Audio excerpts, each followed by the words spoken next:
When is it time to pump the brakes on your diet? When is it time to slow down the weight loss? And how much weight loss should you really be allowing yourself to have to really make it sustainable? Because that's the operative thing here. We want to be sustainable. I don't want to just lose the 100 pounds that I lost 10 years ago just to check a box and then go right back to it. Sustainability has been one of the bigger challenges for me, and I've spent a lot of the last 10, 11 years understanding it. Okay, so I want to open this video with some very simple math that might seem discouraging at first, but I think it's going to be enlightening for people that are really on a solid, intense weight loss journey, okay? Let's pretend for just a second, let's pretend that for a month, you ate 0 calories, consumed nothing, just for simple math, okay? Consumed nothing. And let's also pretend that when you consume nothing, the only thing your body's gonna burn is your body fat. That's not true. We obviously know your body's gonna burn muscle and other things, right? But let's pretend it's only burning fat. Now let's say your basal metabolic rate, the amount of calories you burn in a day, let's just say it's the average, which is 2,200, okay? So 2,200 calories directly burning from fat because you're not eating anything. Fat has 9 calories per gram, so it's pretty easy math to do. 2,200 calories divided by 9 equals about 244. Okay, so we've got 244 grams of fat being burned each day if you're eating nothing and only burning fat. Sounds like quite a bit, right?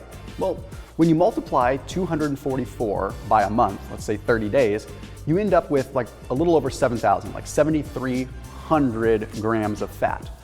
Sounds like a lot, but then when you actually back it out, you realize that's 16 pounds.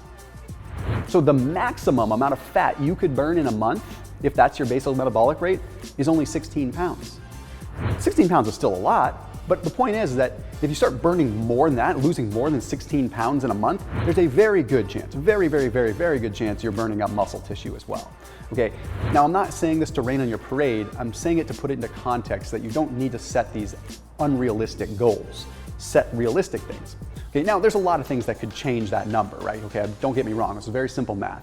Anyhow, let's look at some other details. So after today's video, I put a link down below for 25% off Seed's Daily Synbiotic. I'm a huge fan. It's the only probiotic that I personally use. And the interesting thing is they publish a lot of their own literature. So they publish their own clinical trials. And sometimes it doesn't work in their favor, but they publish it anyway because they are honest. And that's what I appreciate about them. But interestingly enough, it's the only probiotic that has this multi-stage delivery system where it has a capsule inside of a capsule.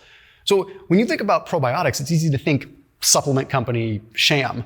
But the reality is there is not a whole lot more in the world of supplements that is more vetted out than probiotic usage. The problem is most are destroyed in the gut. So that's what I like about Seed is they put their money where their mouth is with their technology, with their clinical trials, and also just with overall customer service and quality products. So that link is down below for 25% off Seed's Daily Synbiotic. Will a decrease in metabolism occur? But how quickly does a decrease in metabolism occur? Because if you start restricting calories, yes, I promise you, your metabolism is going to slow down. Okay, it's going to adjust to the weight loss, but it's also going to go beyond that.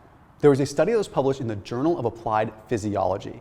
They found that when calories were reduced down to 1,100 calories, which really isn't too astronomically low, there was a 17 to 20% reduction in the metabolism in 13 days.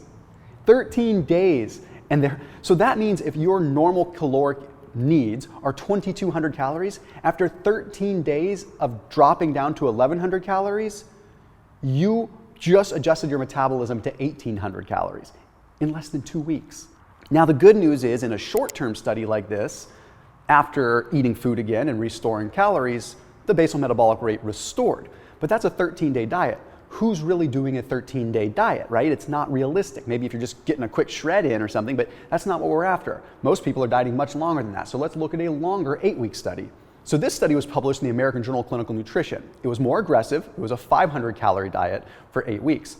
Now, those of you that are familiar with like the HCG protocols and things like that, 500 calories is kind of the medically supervised norm with that.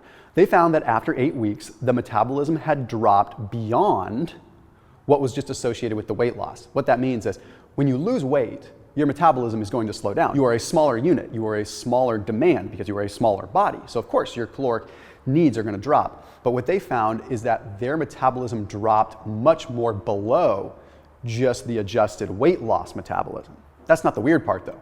1 year later, their metabolism was still just as decreased, even if they had gained weight back, which they more than likely did. So a year later, metabolism still decreased. There's even another study that I'll talk about a little bit later in this video that shows 6 years later, the metabolism is still decreased. And that was a study that was done with people from the Biggest Loser competition. So we'll get to that in just a second. Okay. You have to have sustainability.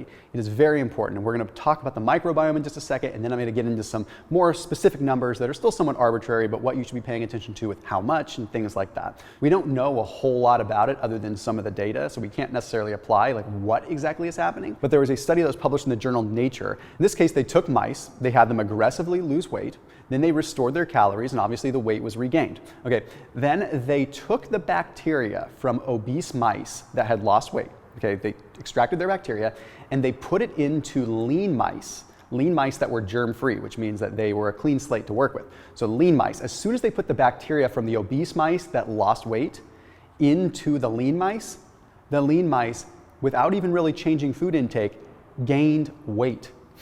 Really, because their metabolism adjusted based upon the bacteria. So much so that the researchers were able to calculate and even predict how much weight a given mouse would gain. It's really intriguing stuff. Again, we don't know the full picture though. So how much weight loss is too much? I mean, probably the number you've been waiting for. I'll honestly say, although it's arbitrary, I will say like 6 to 9 pounds per month is probably the max. After that, you probably want to reevaluate some things and slow things down. Increase your calories a little bit. Increase calories and add exercise to compensate, because exercise can restore the metabolism, okay? So you always want to look at that. You don't want to just drop calories and sit on your tail, right? Maybe increase those calories a little bit more and burn a little bit more through exercise, okay? You've all seen those big units, right? Big NFL players that are 300 pounds that, eat 6,000 to 7,000 calories, but they're moving, right? So their weight isn't really changing. That's kind of what we're after. Don't think you should be a lineman per se, but you know what I'm saying. I also believe that 8-week diet modes are really important. Now, diet modes themselves, like having framework-specific periods of time where you're dieting, come with their own vices, right? I mean, really, we shouldn't be dieting.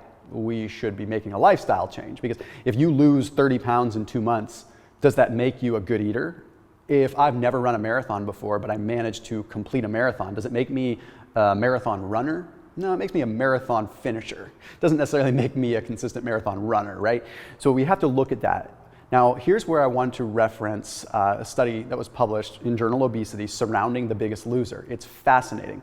Okay, on average, during the competition of The Biggest Loser, subjects lost about 127 pounds. Okay, 127 pounds over 30 weeks. That is a significant weight loss in a very rapid amount of time.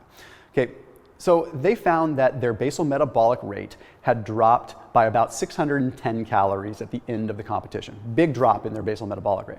Okay, they went back and they measured them 6 years later. 6 years later, the majority of them had gained back on average about 90 pounds, which is not unusual. Obese people that lose weight often do gain a lot or more of it back, right? So they gained about 90 pounds back. But even after the weight regain, their metabolism was still only a slight bit better than it was right at the end of the competition. So after 6 years, it had barely restored. That is scary. And the reason I'm telling you this is if you drop your metabolism down too fast, you will gain weight back faster and more aggressively than you did before. It is a classic case of really needing to delay some gratification to get a better, more sustainable long-term result. So 8 weeks is kind of that arbitrary, after 8 weeks, I think you're dieting for a little too long and you need to take a break. There was another study that was published in the journal Diabetes that found that mice that were obese, when they lost weight, they would aggressively overeat more than normal weight mice that lost weight. So what that means is if an overweight fat mouse drops a bunch of weight and a normal weight mouse goes on the same kind of diet, the overweight mouse will actually eat more and regain more weight than the normal weight mouse. What that means is that obesity at some point is driving this huge systemic tick to make them eat more when they lose weight. So the heavier you are, the more at risk you are of regaining the weight back. Isn't that wild? Additionally, another study published in the journal Diabetes, it found that fat cells remember the inflammatory response that comes with being obese. They found that even after mice lost weight, their adipose tissue still had a persistent influx of macrophages, inflammatory responses into the fat cell. The fat cell was still acting as though it was obese, triggering the same negative metabolic effects. So don't let that take the wind out of your sail and say, oh, if I lose weight, I'm still gonna have the same negative metabolic inflammatory responses. That's not the case. It means that if you rapidly lose weight, all of a sudden your fat cells are just like, I still think I'm an inflamed fat cell. So what is the number? I would say about 2 pounds per week is your goal. That is a heavy, aggressive goal for most people. 1 pound is still perfectly sufficient. Okay, 1 pound per week doesn't sound like much, but when you start adding it up, that's 36 to 40 pounds a year. Okay, if you lose 2 pounds a week, that's gonna be 8 pounds a month. Okay, you're still looking at a very significant weight loss of 80 to 100 pounds over the course of a year. Okay, I'd say that's perfectly acceptable. So as always, keep a realistic approach. Increase your calories a little bit and increase the activity. One of the hot tips that I will give you is monitor your steps. Watch your steps and try to get more steps in. It is generic as all heck, but this is coming from someone that really likes to fine tune and get into the nuancy biochemistry stuff. And I'm still telling you something that is so basic. Lifestyle, activity, movement. I'll see you tomorrow.